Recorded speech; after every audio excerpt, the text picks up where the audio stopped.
the Breakers. For many, it stands as the pinnacle of American wealth, a mansion so extravagant it seems to breathe with the power and fortune of the Vanderbilt dynasty. But look closer. Behind the marble columns and golden chandeliers lies a far darker story, one of overwhelming debt, broken families and personal tragedy. The Breakers wasn't just a house, it was a burden, a legacy too costly to maintain, and an heirloom that nearly crushed the family that built it. How could something so beautiful, so grand, become a prison of its own creation? Let's find out.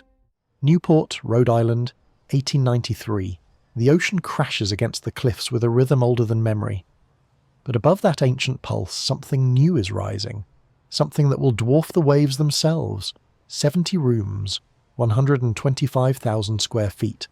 Limestone shipped from Caen, France. Marble torn from quarries in Italy and Africa. The Breakers is being born and it demands everything. Cornelius Vanderbilt II stands at the edge of the construction site, watching his dream take shape. He is 49 years old, the chairman of the New York Central Railroad, the head of the wealthiest family in America, and he wants the world to know it. This isn't his first summer cottage in Newport. The original Breakers, a wooden structure purchased in 1885, had served its purpose well enough. But wooden houses burn. And Cornelius Vanderbilt II is not a man who accepts vulnerability. The fire came in 1892, quick, merciless. It consumed the old Breakers in hours, leaving nothing but ash and a bitter lesson. Wood is temporary, wood is weak. The new Breakers would be different. It would be fireproof. It would be eternal. It would be a monument not just to wealth, but to permanence itself. Cornelius hires Richard Morris Hunt, the most expensive architect in America. Hunt has already built palaces for the Vanderbilts. Biltmore in North Carolina, Marble House down the street in Newport. He knows what this family expects. Perfection at any price. The price is staggering. $7 million. In 1893 currency. Adjusted for inflation, that's roughly $200 million in modern value. For a summer home used 3 months a year. But this isn't about economy. This is about statement. About legacy, about building something so magnificent that future generations will speak the Vanderbilt name with reverence. The house rises like a Renaissance palace transplanted to American soil. Hunt models it after the 16th century villas of Genoa and Turin, crafting a structure that belongs to European royalty, not American industrialists. But the Vanderbilts are the closest thing America has to royalty, and Cornelius means to prove it. 2 years of construction, over 2,000 workers, Italian craftsmen brought across the Atlantic specifically to carve the relief panels, French artisans to install the mosaics, local labourers to haul the Indiana limestone, each block weighing hundreds of pounds. The Great Hall soars 45 feet high. Its walls are wrapped in Caen limestone carved with such delicacy that stone becomes lace. The ceiling is painted to resemble the sky at dawn, pale blue, cloudless, eternal. Massive columns flank the space, each one a single piece of marble extracted from Italian mountainsides. The dining room seats 34 beneath a ceiling adorned with crystal chandeliers that cast light like captured starlight. The walls are panelled in rare Circassian walnut, a wood so scarce that finding enough for this single room required years of searching.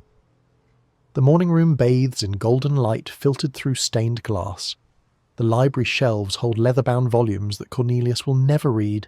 They exist for the weight of culture they provide, the suggestion of intellectual depth to balance material excess. Upstairs, the master bedroom suite spans entire wings. Alice Vanderbilt's bathroom features solid marble walls and a tub carved from a single block of stone. The fixtures are plated in gold, not gold-coloured, but actual gold, because anything less would be compromise. The estate breathes with mechanical ambition.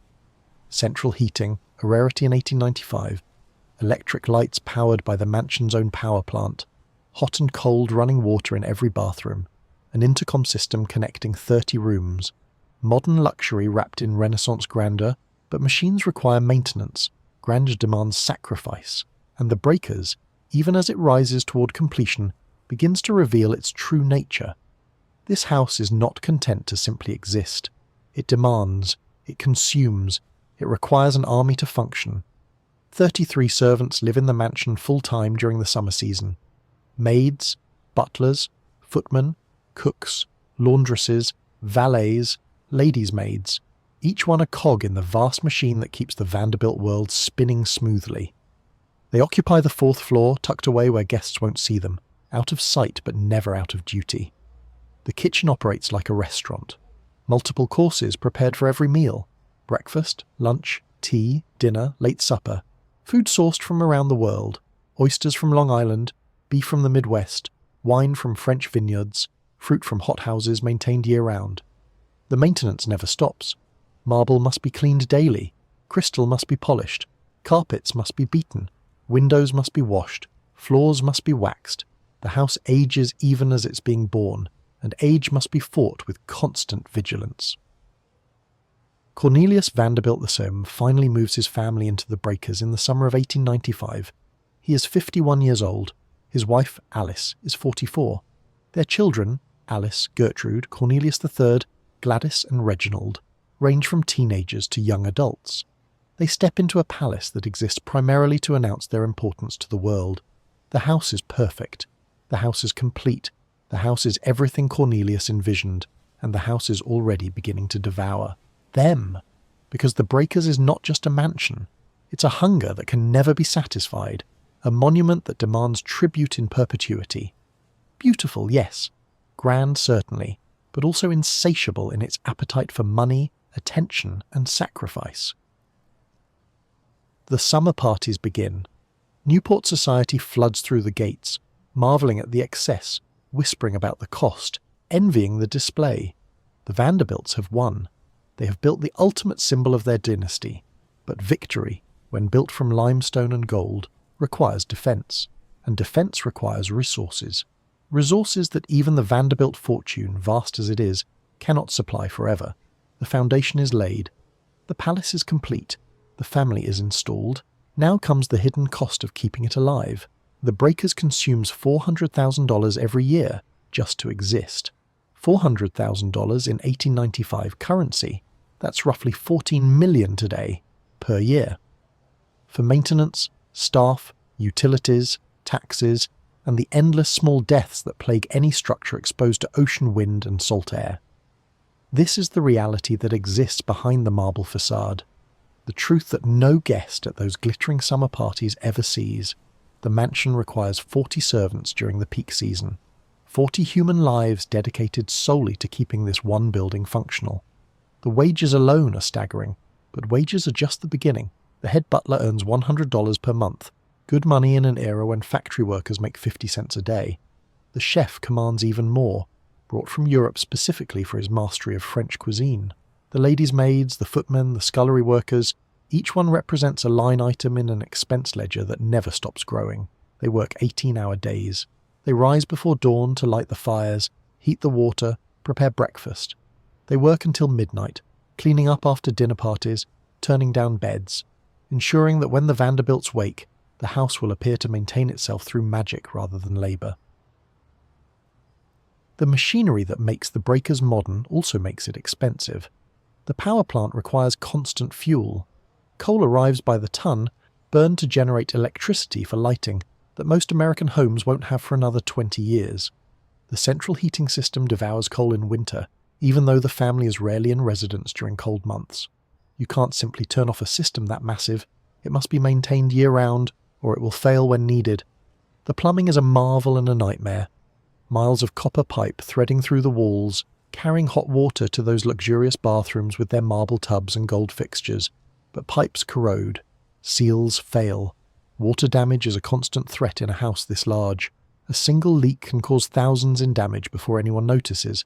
And the ocean, that magnificent backdrop that makes the Breakers so desirable, is also its greatest enemy. Salt air corrodes everything. The limestone facade, shipped at enormous expense from France, begins to decay the moment it's installed. The salt finds its way into microscopic cracks, expanding and contracting with temperature changes, slowly pulling the stone apart from within. The windows, those enormous panes of glass designed to frame ocean views, must be replaced regularly as salt etches the surface into opacity. The roof is a battlefield. Tiles crack under winter ice. Flashing corrodes. Every storm that roars in from the Atlantic tests the mansion's defences. Repairs are constant. expensive, essential, Alice Vanderbilt oversees much of this. While Cornelius manages the railroad empire in New York, Alice runs the estate. She reviews the ledgers, approves the expenses, makes the endless small decisions required to keep a palace functioning. Which silver pattern for the new flatware? Which fabric for the dining room chairs that have begun to show wear after just 5 years?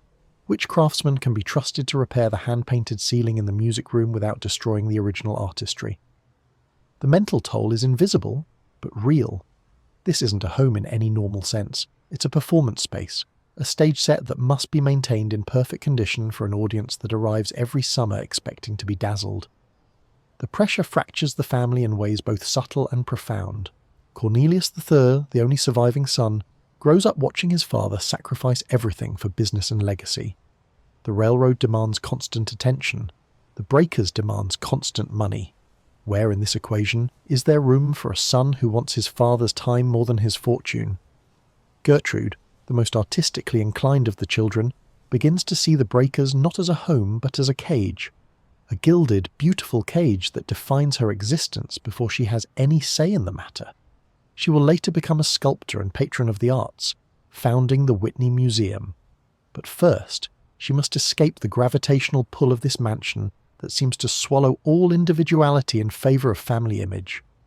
The marriages that take place within these walls are rarely about love, they are about alliance, about maintaining status, about finding partners who can help shoulder the burden of legacy rather than genuine companions for life. And that burden is crushing. Because the Vanderbilt fortune, vast as it appears, is not infinite. Cornelius Vanderbilt, the original Commodore who built the empire, died in 1877, leaving an estate worth roughly $100 million, enormous for the time. But divided among children and grandchildren, diminished by taxes and poor investments, the fortune fragments with each generation. Cornelius II inherited the bulk of his father's share, but he also inherited the expectation of maintaining the family's position at the apex of American society, and maintaining that position requires spending money faster than even a Vanderbilt can earn it. The railroad business is changing. Competition increases. Government regulation begins to limit the predatory pricing that made the Vanderbilts wealthy. The empire that seemed eternal in 1807 shows signs of vulnerability by 1900. But the breakers cannot adapt. It cannot downsize. It cannot become more efficient. The mansion is a fixed cost, a constant drain that continues regardless of the family's financial reality.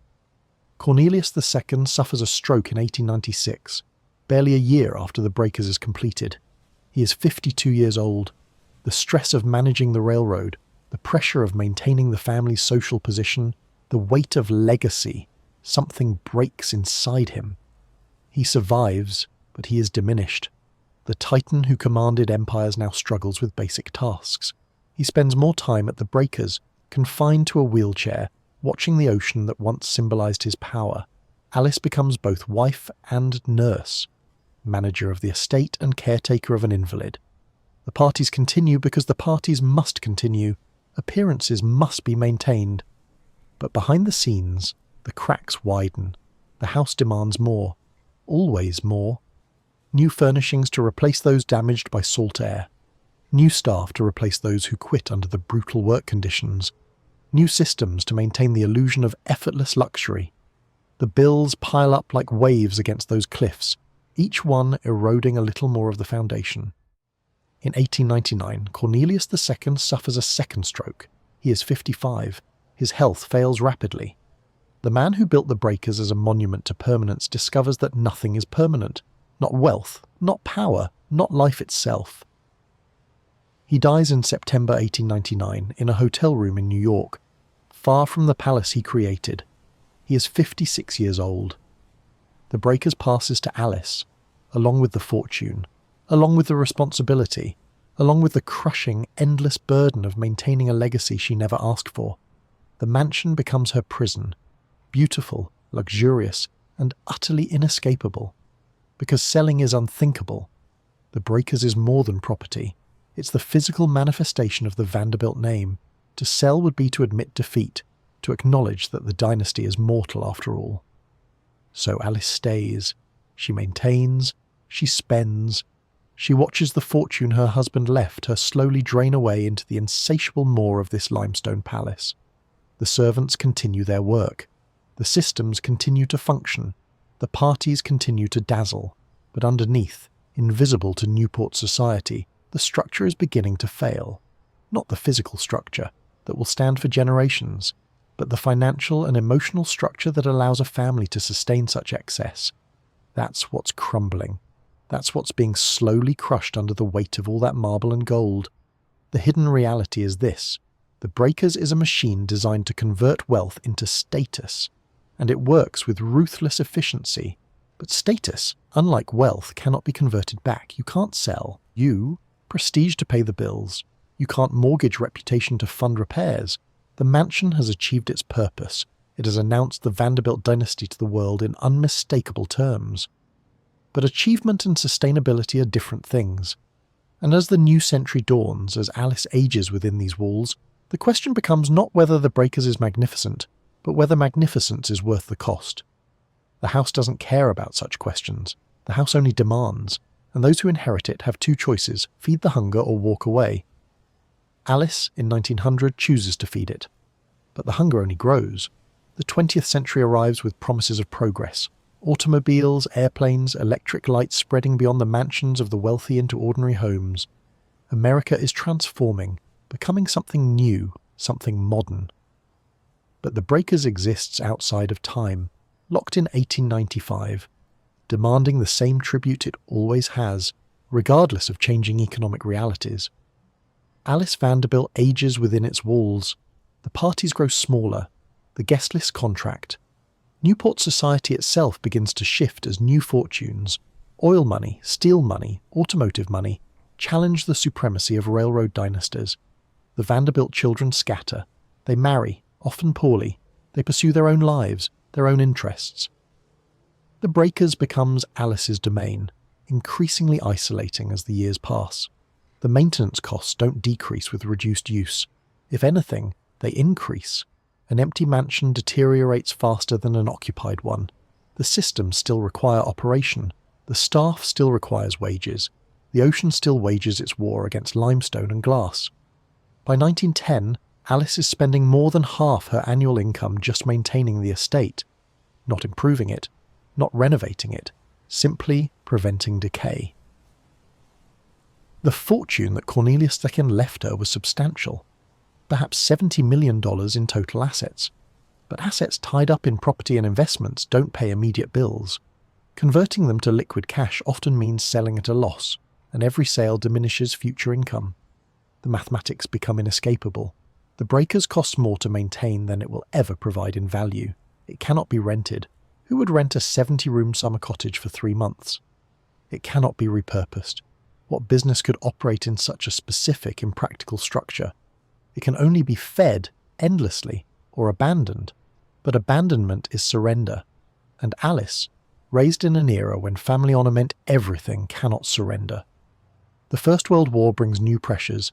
Taxes increase to fund the war effort.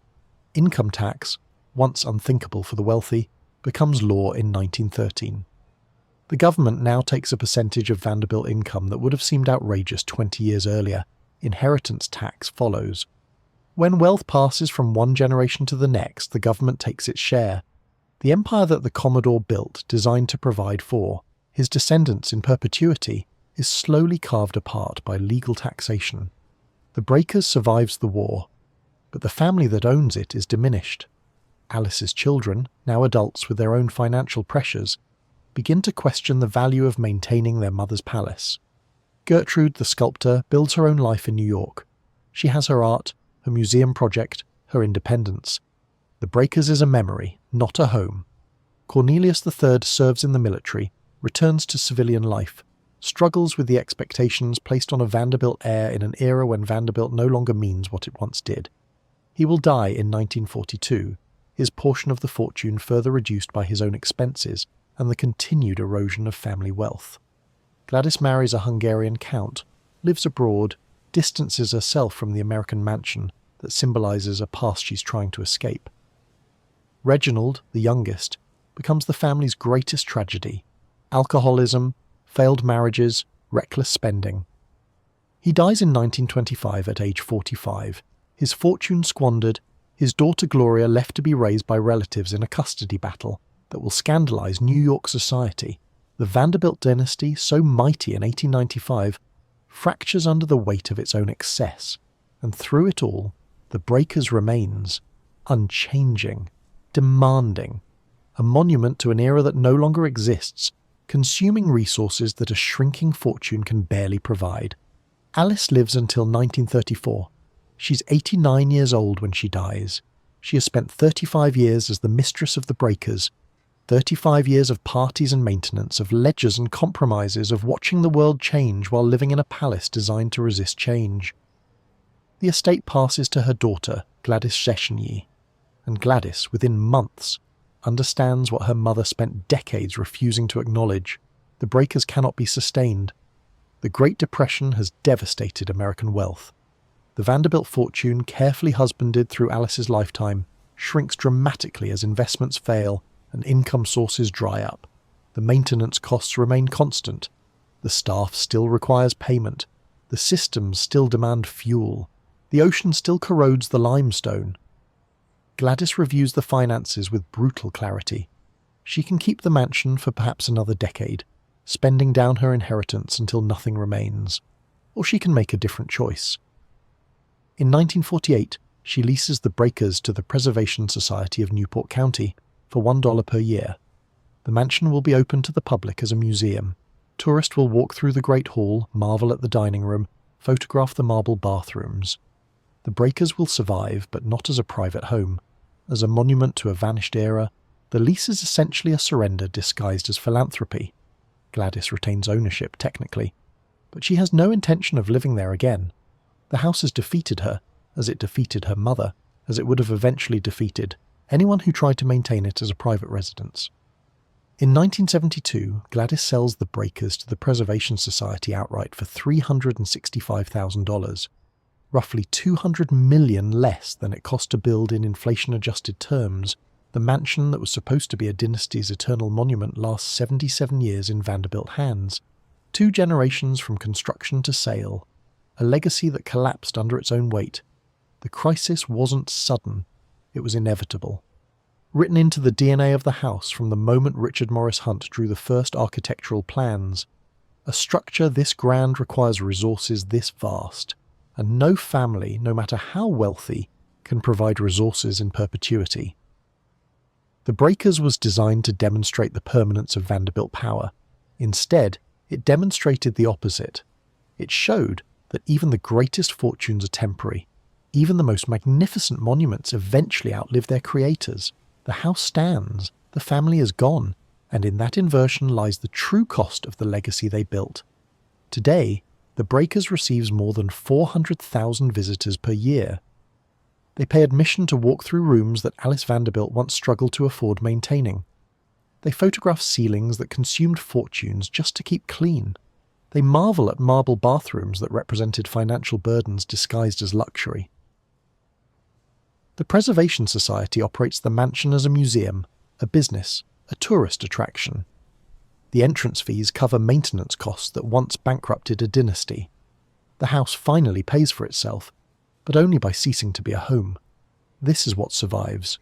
Not the Vanderbilt family and the Breakers, not the lavish parties or the summer seasons of Newport society. What survives is the shell, the structure, the physical manifestation of ambition, preserved in amber precisely because it's no longer asked to serve its original purpose. The irony is profound. Cornelius II built the Breakers to establish his family's permanence, to create a monument that would speak the Vanderbilt name for generations, and in a sense he succeeded. The house does speak that name, but the story it tells is not the one he intended. It tells of excess outpacing sustainability, of ambition building traps disguised as palaces, of the burden that legacy places on those who inherit it. The modern visitor sees beauty, the gold, the marble, the soaring ceilings. They imagine wealth and power and the glamour of a vanished era. Most never consider the cost, not the construction cost, but the cost of keeping something this grand alive year after year, decade after decade. $400,000 annually in 1895 currency. $14 million in modern terms. just for maintenance, not mortgage, not construction, simply the price of preventing decay. How many families could sustain that? Even among the wealthy, how many could justify that expense for a home used 3 months per year? The answer, history shows, is none. Not even the Vanderbilts. And that reveals the fundamental truth the Breakers embodies. Wealth and sustainability are different things. You can be wealthy enough to build a palace. You can even be wealthy enough to maintain it for a generation or two. But unless wealth regenerates faster than a palace consumes it, the mathematics become fatal. The Vanderbilt fortune was enormous, but it was also finite, and the Breakers, magnificent as it was, accelerated the fortune's decline. Every dollar spent on maintenance was a dollar not invested in new business, new opportunities, the regeneration of wealth. The mansion became a monument in a more literal sense than Cornelius ever intended. It stood still while the world moved forward.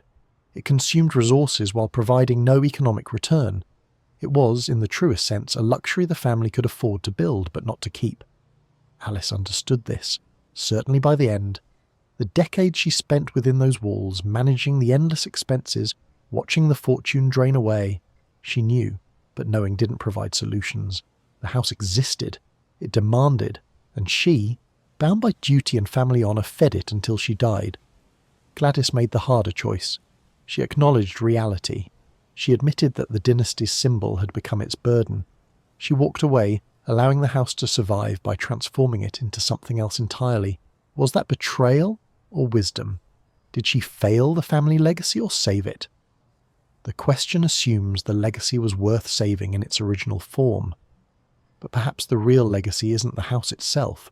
Perhaps it's the lesson the house teaches, that grandeur always has a price, that monuments to permanence often prove most temporary, that the weight of legacy can crush those who inherit it if they're not willing to transform or release it. The Breakers stands on those cliffs in Newport, still magnificent, still drawing crowds who want to touch the past. The ocean still crashes against the rocks. The limestone still weathers slowly in the salt air. The systems still require maintenance, though now funded by admission tickets rather than family fortune. And the Vanderbilt name is still spoken in those rooms, but not with the reverence Cornelius imagined. With understanding, perhaps. With recognition of human ambition and its limits.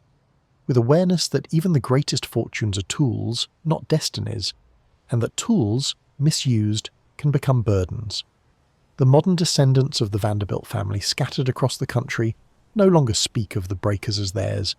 It belongs to history now, to preservation, to the tourists who file through in their thousands, seeking glimpses of a world that no longer exists. Did the house win? Did the family lose? Or is that the wrong question entirely? Perhaps the house was never meant to be won or lost. It was meant to be, for a time, a moment of crystallized ambition, frozen in limestone and gold. It served its purpose. It announced the Vanderbilts to the world. It provided a stage for their performance of wealth and power, but performances end, stages darken, and what remains is the structure itself, empty of its original meaning, filled with new purpose by those who recognize that preservation requires transformation. The cost of maintaining a legacy, in the end, is this. You must be willing to change what the legacy means, to release ownership in favor of survival, to accept that what you built for yourself might serve others better, to understand that immortality requires sacrifice, sometimes the sacrifice of the very thing you hoped would live forever. The Breaker survives. The dynasty does not. And in that survival and that loss, the house finally tells its truth. It was never about the building. It was always about the people. And the people, being human, were temporary from the start. The mansion simply made that truth more expensive to ignore. The Breaker stands as testimony to an uncomfortable truth. The things we build to last often outlive our ability to sustain them. Cornelius Vanderbilt said wanted permanence. He got 77 years and a museum. But there are hundreds of estates across America with similar stories. Palaces built on ambition, maintained through struggle, preserved through surrender. Each one holds secrets of the families who built them and the costs they never publicized. Which estate should we explore next? What other mansion hides a darker story behind its gilded facade? Let me know in the comments below. And if you found this journey through the Breakers compelling, consider subscribing. there are more stories to tell, stories of wealth and loss, ambition and consequence, legacy and the price it demands. Until next time, remember, the most beautiful monuments often cast the darkest shadows.